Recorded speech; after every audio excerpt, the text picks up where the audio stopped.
आज मैं बनाने जा रही हूँ यहाँ पर पनीर स्टफ्ड पालक के पराठे। जी हाँ, पालक बहुत सारी पड़ी थी फ्रीज में, तो मैंने सोचा इसका क्या करूँ। नॉर्मली पालक वैसे कोरी हम लोगों को सब्जी खाना बनाकर बहुत ज़्यादा पसंद नहीं आती है, तो पालक की डिफरेंट रेसिपीज ही बनानी पड़ती है। पालक की बहुत कम रेसिपीज मुझे आती है बनाना, बट उसमें से एक है पालक के पराठे। तो नॉर्मली मैं पालक के पराठे या पालक की पूड़ी बनाना ही प्रिफर करती हूँ। बट इस बार मेरे पास होममेड पनीर भी रखा था, तो मैंने सोचा क्यों ना मैं पनीर की स्टफिंग करके पालक के पराठे बनाऊं। बनाना तो मुझे पालक के पराठे ही थे। तो मैंने क्या करा, सबसे पहले पालक ली और वो ऑलरेडी मेरे पास कटी हुई रखी थी, क्योंकि मैं जब भी सब्जियां लेकर आती हूँ तो बारीक चॉप करके रख देती हूँ सब्जियां, वॉश कर धोकर बारीक चॉप कर जिससे क्या होता है कि जब बनाना होता है रन टाइम पर तो बहुत ज्यादा हैक्टिक शेड्यूल नहीं होता है। तो मैंने क्या करा, पालक को, कटी हुई पालक को सबसे पहले पानी में अच्छे से वॉश कर लिया। उसके बाद मैंने उसको एक तपेली में पानी लिया और उसमें बॉईल करने रख दिया। इसको मैं 5 5 मिनट में इसको बॉईल करूंगी, बॉईल आने के बाद, ताकि ये थोड़ी सी सॉफ्ट हो जाए। और बॉईल जब करते हैं ना इसको, तो इसका कलर चेंज हो जाता है, ये ग्रीन से डार्क ग्रीन में कन्वर्ट हो जाती है। तो इसका कलर, अगर आपको ओरिजिनल कलर कलर वापस लाना है, तो जब ये बॉईल हो जाए और आप इसका पानी अलग कर दो, जब आप एक छलनी में इसको निकालोगे तो उसके ऊपर कोल्ड वाटर आप डाल दीजिएगा, तो जो ओरिजिनल कलर है ना पालक का, वो वापस से आ जाता है। तो यहाँ मेरी पालक में बॉईल आने लगा है। अब जब तक पालक बॉईल हो रही है, मैंने मीनवाइल कोरिएंडर लीव्स यहाँ पर ली है। आप कोरिएंडर लीव्स को देख सकते हैं, मैंने यहाँ पर नहीं, कोरिएंडर लीव्स करीबन 20 दिन पहले मैं लाई थी ये कोरिएंडर, और इसको मैंने इस तरह से सेव किया था कि ये करीबन 20 से 25 दिन मेरी आराम से चली थी। इसको मैंने टिश्यू पेपर के अंदर पूरा बंच बनाकर पैक करे थे, तो पानी जो था वो टिश्यू पेपर ने एब्जॉर्ब कर लिया था, तो ये खराब नहीं हुए थे। तो ये करीबन 2 पोर्शन में मैंने डिवाइड करे थे, नीचे का और ऊपर का पोर्शन ऑलमोस्ट खत्म हो चुका था कोरिएंडर लीव्स का, तो वो मैंने हटा दिया है। आप देख सकते हैं कितनी ग्रीन लीव्स है। कोरिएंडर खराब नहीं हुआ था, बट हाँ, अब 1 मंथ से ज्यादा आप इसको स्टोर नहीं कर सकते हैं, बट 1 मंथ भी काफी होता है कोरिएंडर और जो हमारी मेन लीव्स होती है उनको स्टोर करने के लिए। तो इसका फुल रेसिपी मैंने अपने ब्लॉग पे डाली हुई है, अगर आप देखना चाहते हैं कि कैसे स्टोर करते हैं मिंट लीव्स को भी और कोरिएंडर लीव्स को भी, तो आप वहां जाकर देख सकते हैं। उसके बाद मैंने उसमें से कुछ कोरिएंडर निकाला और उनको वॉश कर लिया। वैसे तो मैंने जब इनको स्टोर किया तो उसके पहले भी वॉश करके ही रखा था, बट अभी भी मैंने एक बार वॉश कर लिया।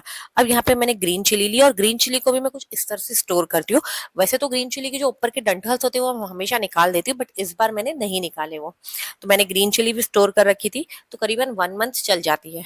अब मैंने एक प्लेट में कोरिएंडर और ग्रीन चिली को ले लिया है और अलग से साइड में रख दिया है। अब मैं देखती हूँ मेरी पालक भी बॉईल हो चुकी है, अच्छे से सॉफ्ट हो चुकी है, पक गई है।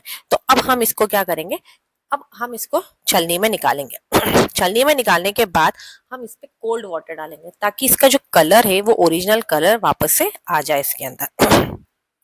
अगर आपको ये रेसिपी पसंद आ रही है तो आप मेरी रेसिपी को लाइक करें, शेयर करें और उस पर कॉमेंट करें। और अगर आप YouTube से ये वीडियो देख रहे हैं तो प्लीज मेरे चैनल को सब्सक्राइब करें और मेरे पेजेस को फॉलो करें। देखिए, अब मैंने इसको छलनी में ट्रांसफर कर दिया है। अब ये बहुत गर्म है। अब ये जैसे ही ठंडी, मतलब मैंने ट्रांसफर करने के बाद अपना जो ठंडा पानी था, कोल्ड वाटर, वो मैंने इसके ऊपर डाला है और ये अपना वापस ओरिजिनल कलर ले लेती है ग्रीन का। अब हम इसको क्या करेंगे, जो भी पालक थी उसको अब हमको पेस्ट बनाना है अच्छा सा। तो उसके लिए मैंने 2 चीजें और लिए। यहाँ पे मैंने लिए गार्लिक, गार्लिक को भी मैंने पील कर लिया था, और उसके साथ ही मैंने यहाँ पर लिया है अदरक का 1 इंच का टुकड़ा। तो अदरक भी मैंने इसके अंदर डाली है। अब ये जितने भी इंग्रेडिएंट्स है मैं सारे ब्लेंडर में डालकर पीसने वाली हूँ पालक के साथ। तो मैंने इसके अंदर green chilli, coriander leaves, garlic cloves और उसके अलावा जिंजर और पालक जो हमने बॉईल करी थी, वो सब मैंने इसके अंदर डाली है और मैं अच्छे से ब्लेंड कर लूंगी।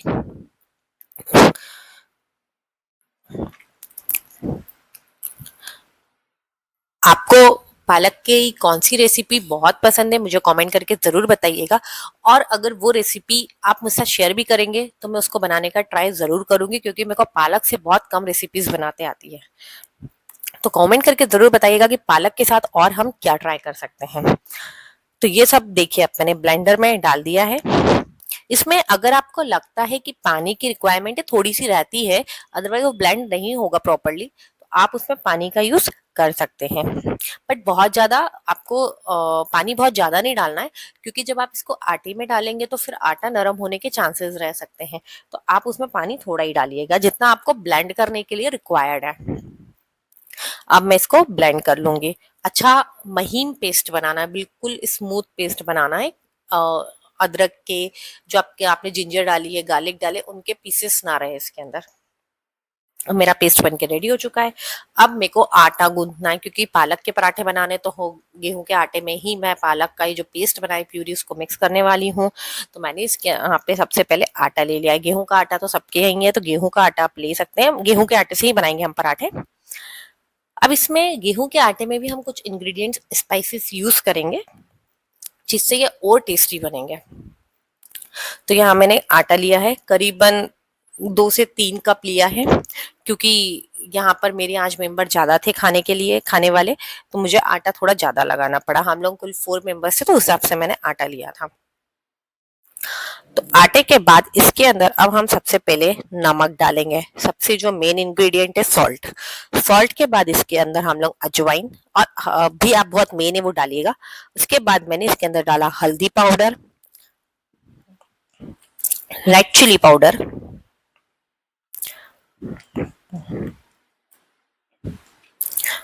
यहाँ पर मैंने डाला है थोड़ा सा जीरा, साबुत जीरा। उसके बाद नमक, एज आई टोल्ड यू कि नमक डालना, नमक तो आपको डालना ही पड़ेगा, पालक के पराठे का टेस्ट नहीं तो नहीं आएगा।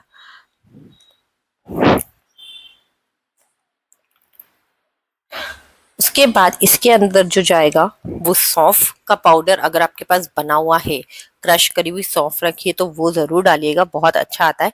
किचन किंग मसाला इसमें डालिएगा थोड़ा सा। उसके बाद अजवाइन जो आप डालेंगे, थोड़ी सी तिल्ली मैंने यहाँ पे डाली है, वाइट तिल, वो भी आप डाल सकते हैं, बट वो ऑप्शनल है।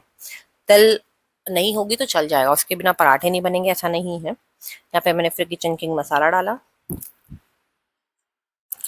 उसके बाद मैंने ये सौंफ का पाउडर डाला। आपके पास अगर सौंफ क्रश करी हुई रखी है तो ठीक है, नहीं तो आखी सौंफ जो होती है उसको आप 2 मिनट मिक्सर में क्रश कर सकते हैं।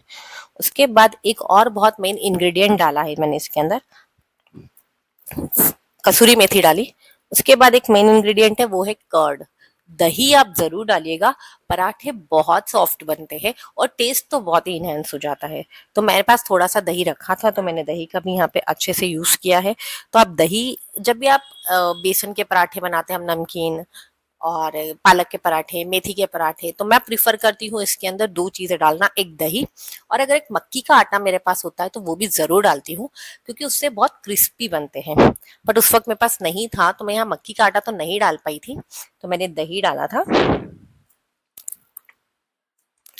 दही डालने के बाद इसमें आप डालिएगा मोन, मोन मतलब तेल, ऑयल, ऑयल जरूर डालिएगा, उससे भी नरम बनते हैं।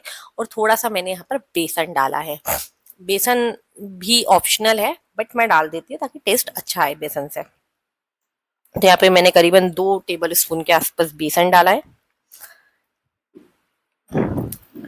और फिर ऑयल डालना, ऑयल जरूर डालिएगा, नहीं तो सॉफ्ट नहीं बनेंगे।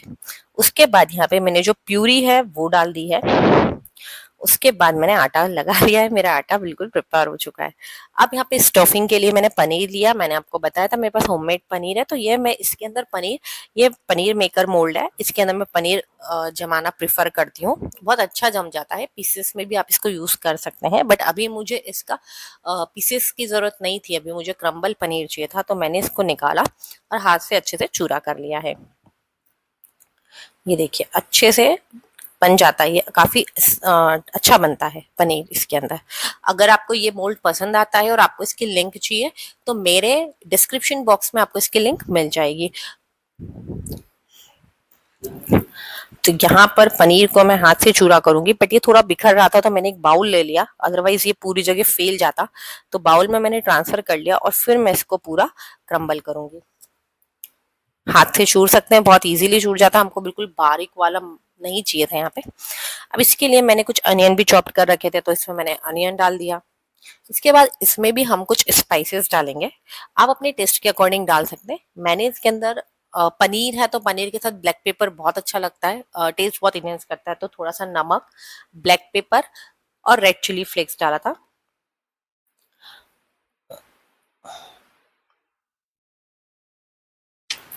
अगर आपको ये रेसिपी पसंद आ रही है तो प्लीज़ मेरी रेसिपी को लाइक करें, शेयर करें और उस पर कॉमेंट करें।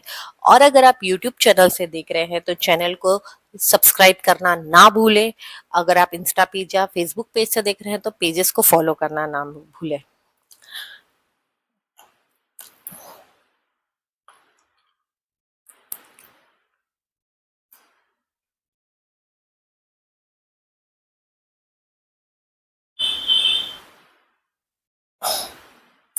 यहाँ पे मैंने कुछ कोरिएंडर लीव्स भी डाल दी है।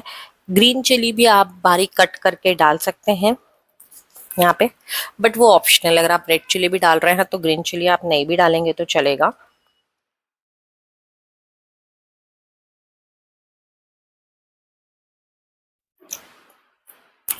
बीच बीच में चॉपिंग करती जा रही हूँ तो थोड़ा टाइम लग रहा है, अदरवाइज बहुत जल्दी हो जाता। तो यहाँ पर मैंने डाला अब नमक। नमक आप टेस्ट के अकॉर्डिंग डाल सकते हैं, आप बाद में टेस्ट भी कर सकते हैं, क्योंकि स्टफिंग में क्या होता है नमक थोड़ा ज्यादा लगता है, नमक मिर्ची, अदरवाइज वो दब जाता है स्टफिंग में मसाला। यहाँ पे रेड चिली पाउडर भी यूज किया, रेड चिली फ्लेक्स भी यूज किया, तो ग्रीन चिली बिल्कुल ऑप्शनल रखिएगा। ब्लैक पेपर मैंने आपको कहा था, पनीर के साथ ब्लैक पेपर बहुत अच्छा लगता है, चीज के साथ भी ब्लैक पेपर बहुत अच्छा लगता है। यहाँ पे मैंने ब्लैक पेपर भी यूज किया है और साथ में ही मैंने यहाँ पे चिली फ्लेक्स यूज किया है। अब इसको हम अच्छे से मिक्स कर लेंगे। मिक्स करने के बाद आपकी स्टफिंग रेडी हो जाएगी। अब मैंने यहाँ पे जो आटा गूंथा था, जो डो रेडी किया था, उसको भी काफी रेस्ट मिल चुका है। तो अब हम इसको प्रॉपर कर लेंगे, इसमें ऑयल करेंगे। ऑयलिंग अच्छे से करना ताकि वो स्मूथ बन जाए। तो पराठे है ना हमारे अच्छे बनते, स्मूथ बनते। तो यहाँ पर आटे को, डो को मैं अच्छे से मिक्स कर रही हूँ ऑयल को।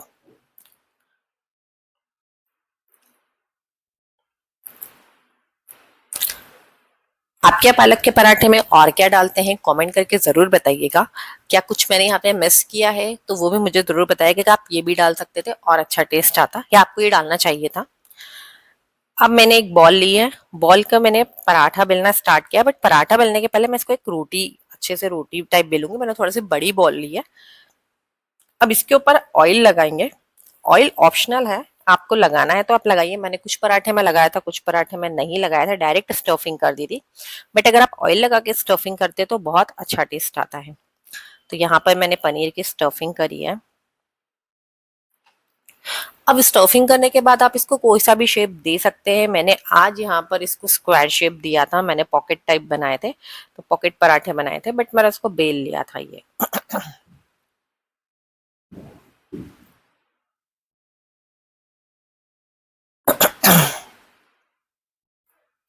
तो यहाँ पर अच्छे से, ये मुझे ऐसा लग रहा था थोड़ा सा खुल रहा है, तो मैं ट्राई कर रही थी कि वो पैक हो जाए, बट वो नहीं खुल रहा था। जब मैंने उसको पूरा रोल किया तो वो नहीं हो रहा था। अब आप इसको अच्छे से बेल लेंगे।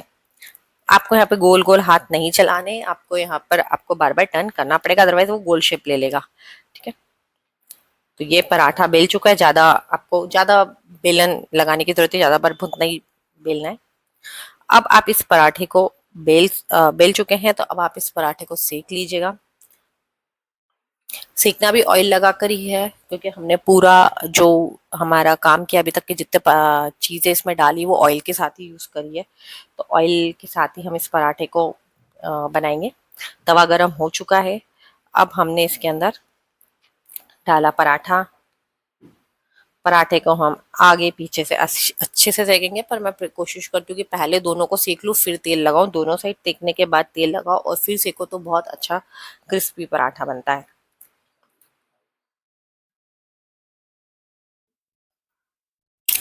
आप लोगों को और कौन कौन से टाइप के पराठे खाना पसंद है, या और कौन कौन से टाइप के पराठे बनते हैं? तीन चार तो मुझे पता है। मेथी के पराठे, मटर के पराठे, नमकीन पराठे बनते हैं जिसमें हम गेहूं चने का, मतलब गेहूं और बेसन का आटा यूज करते हैं। कि पालक के पराठे बन गए। और कौन कौन से पराठे बनते हैं इस टाइप से, जिसको हम आटे में मिक्स कर कर बनाते हैं? स्टफिंग वाली बात नहीं कर रही हूँ मैं, आटे में मिक्स कर कर अगर हम कुछ बनाते हैं तो वो पराठे और कौन कौन से बनते हैं, आप कमेंट करके जरूर बताइएगा। अब ये एक साइड से सिक चुका है। अब हम इसको टर्न करेंगे। वो चिपक रहा था तो मैंने टर्न करने के लिए फिर एक खुरपा लिया है, उससे मैंने इसको टर्न करा है। अब ये और सिकेगा, अंदर स्टफिंग है पनीर की, और स्लो स्लो आपको इसको सेकना है। बहुत ज्यादा तेज पे सेकेंगे तो जल जाएगा और प्रॉपर सिकेगा भी नहीं, क्योंकि थोड़ा सा मोटा बनाया है अपन ने इसको।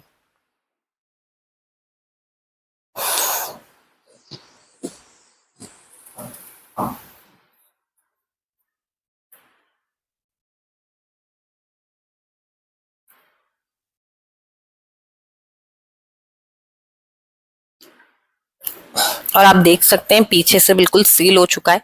ऐसा नहीं कि आपका पनीर बाहर निकल रहा है या आपका पराठा फट रहा है। आप बहुत धीरे धीरे इसको बेलिएगा तो इसमें कुछ भी प्रॉब्लम नहीं आएगी। अब इसको फिर से टर्न कराई, देखिए सिक गया है। अब आप इस पे ऑयल लगा सकते हैं, तो यहाँ पर आप ऑयल ग्रीस कर सकते हैं। मैंने भी ब्रश की हेल्प से इसको ऑयल लगा दिया था। इसी तरह से बैक साइड में भी ऑयल लगा दीजिएगा। ये यहाँ पर भी सिक चुका है। अब ऑयल लगाकर आप इसको सेकिएगा, बहुत ही क्रिस्पी और टेस्टी बनते हैं। और इसी तरह से मैंने पराठे बनाए थे, कुछ मैंने राउंड शेप में बनाए थे और कुछ मैंने स्क्वायर शेप में बनाए थे। तो मैंने स्टार्टिंग के कुछ पराठे स्क्वायर शेप में बनाए थे, और मेरे हस्बैंड को जनरली ऐसे शेप वेप कुछ समझ में नहीं आता, उनको तो आप राउंड शेप में दे दो वो खा लेंगे, तो उनके लिए मैंने राउंड शेप में बनाए थे। इसको अच्छा सीम पर ही आप क्रिस्पी होने तक सेकिएगा।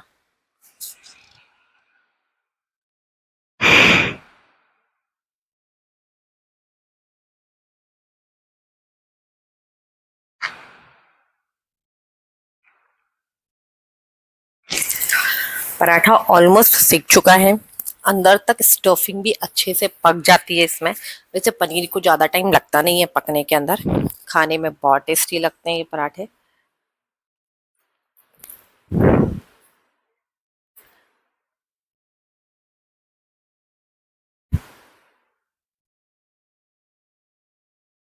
आप देख सकते हैं इसकी लेयर्स कितने अच्छे से सिकी है, और सफाई तो हमारा काम है।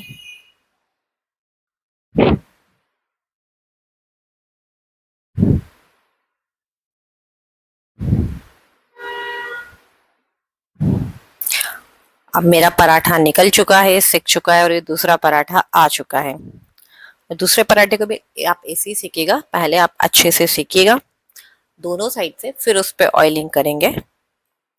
इसके बाद जब आपके पराठे सीख जाएंगे तब आपको इनको सर्व करना रहेगा। तो आप इसको सर्व करने के लिए टमाटे, जो हमारे टोमेटो सॉस होते हैं उसका यूज, या फिर आप ग्रीन चटनी है तो उसका यूज कर सकते हैं, या फिर सबसे अच्छा अगर आपके पास दही रखा है तो आप जैसा भी कर्ड खाना प्रेफर करते हैं, मीठा या नमक मिर्ची डालकर, तो वो आप जरूर कर सकते हैं। तो यहाँ पर दूसरा पराठा सिक जाएगा, फिर मैं इसको सर्व करने वाली हूँ। और सर्व के लिए मैंने तो यहाँ पर टमाटो सॉस अचार लिया था केरी का, अभी रिसेंटली मैंने घर पे ही बनाया है केरी का अचार, बहुत टेस्टी बना है। दो टाइप से बनाए थे तो वो मैंने लिया है यहाँ पे। और साथ में ही मैंने यहाँ पर कर्ड लिया था, नमकीन रेड चिली वाला। और ये देखिए पराठा अच्छे से सिक चुका है, मैंने दोनों साइड अच्छे से ऑयलिंग कर दी है। ऑयलिंग करने के बाद ये वाला पराठा भी हमारा सिक जाएगा। अब जब तक ये पराठा सिक रहा है हम प्लेटिंग कर लेते हैं हमारी। तो मैंने यहाँ पे लिया है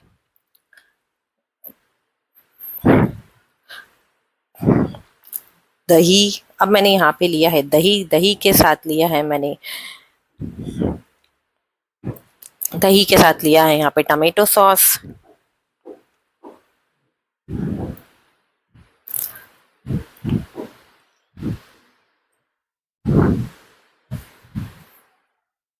यहाँ पर टमाटो सॉस के साथ अब हम लेंगे अचार। आप ये सारी चीजें नहीं लेना चाहते तो कोई इशू नहीं है, सब ऑप्शनल है। आप कोई भी एक चीज जो भी अवेलेबल है वो ले सकते हैं। इसके बाद अब हम लेंगे एक प्लेट में पराठे।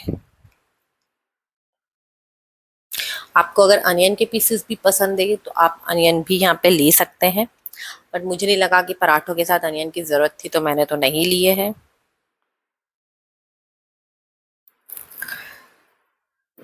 और ये हमारे क्रिस्पी क्रिस्पी पालक के पनीर स्टफ्ड पराठे बनके बिल्कुल रेडी हो चुके हैं।